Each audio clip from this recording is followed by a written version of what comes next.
If you've been following this channel for some time now, you must already know that I love remakes and remasters. Sometimes I even prefer playing remakes of games I know I love rather than being potentially disappointed with the latest release.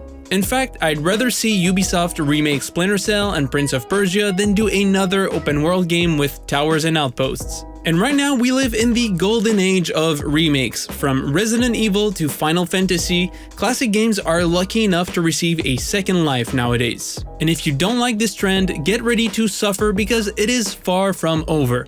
Dead Space, Max Payne, Knights of the Old Republic, Resident Evil 4, all these games are getting remade from the ground up for modern day consoles. And I couldn't be more excited. Of course, new games are the best, but seeing how uninteresting AAA can be sometimes, remakes of old classics are more than welcome. And recently, Naughty Dog revealed that we're going back to The Last of Us with The Last of Us Part 1, a remake of the original game set to release on PS5 this September and will eventually come out on PC as well. Ever since that game was announced, there's been a lot of debate over its necessity and its relevance. Some people are really happy about it and others are really not and think it's a waste of time. And I gotta say, I understand both sides of the argument on this one, but I'm still looking forward to it for some reason. So let's talk about it.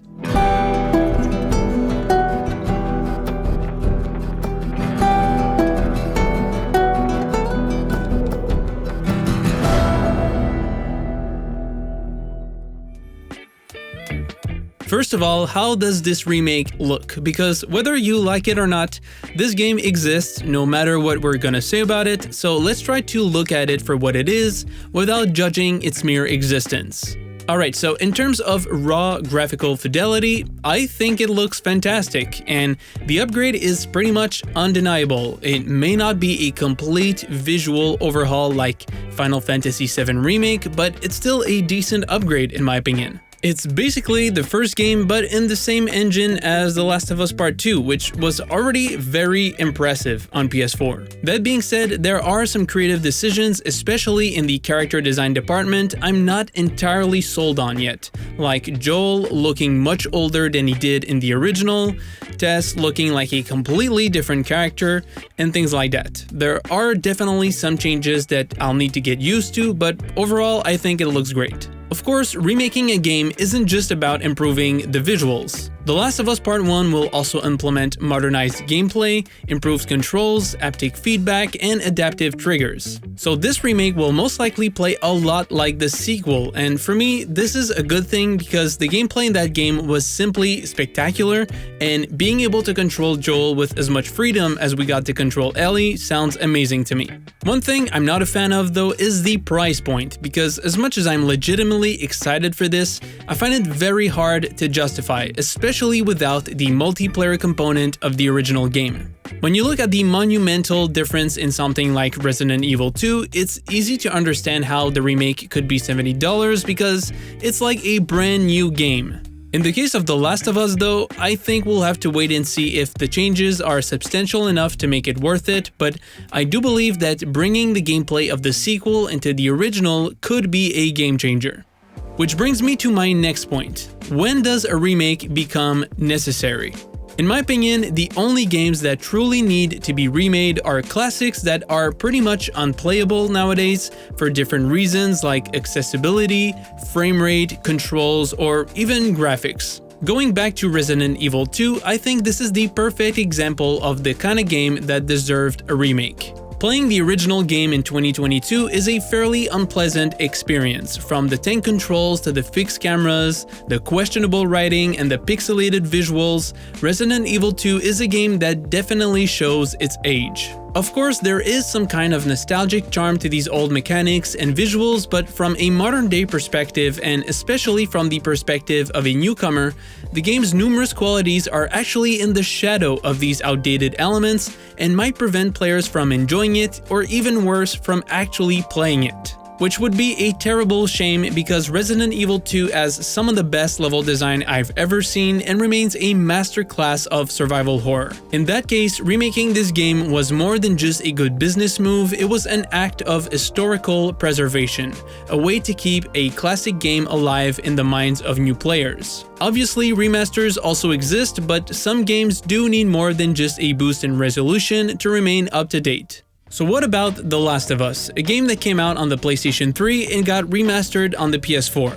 Does it need a remake? Well, no, it doesn't need one, because the remastered version holds up incredibly well both graphically and gameplay-wise. Although that doesn't mean that a remake is a bad idea. Let me explain. I believe there is another valid reason why a company might want to remake a classic, and that is to create the ultimate version of that game and finally bring their original vision to life without any technological constraints. And the best example of that is, you guessed it, Shadow of the Colossus. Released on the PS2, this game was then remastered for the PlayStation 3, which offered a much needed boost in visual clarity and frame rate. Back then, I was more than happy with that version, but when the PS4 came out, I couldn't stop thinking about how awesome it would be to have Shadow of the Colossus with next-gen visuals. Because let's be honest here, I'm pretty sure when Team Ico were picturing the Forbidden Lands in their heads, it looked like this and not like that. Eventually, we did get a remake that only confirmed my initial reaction and ended up being the ultimate version of that game. And I feel like The Last of Us could be one of those. Of course, the graphical leap is much bigger in Shadow of the Colossus, but the gameplay was relatively the same as the PS2 release. The Last of Us, on the other hand, could receive a major overhaul of its gameplay because of how the sequel improved literally every single mechanic and was a significant step up gameplay-wise. If the visuals are not enough to convince you that this remake can in fact be interesting and worth it, I'm sure the gameplay will change a lot of minds. At least, I hope so. On top of that, no matter how you feel about this remake, I think this is exactly what the franchise needs and most importantly, what the fanbase needs right now.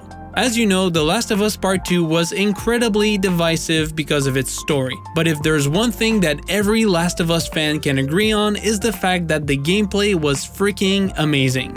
And since the story of the first game was pretty much unanimously loved, The Last of Us Part 1 can be the best of both worlds. A game that will bridge the gap between this fractured fanbase and that could potentially please everyone.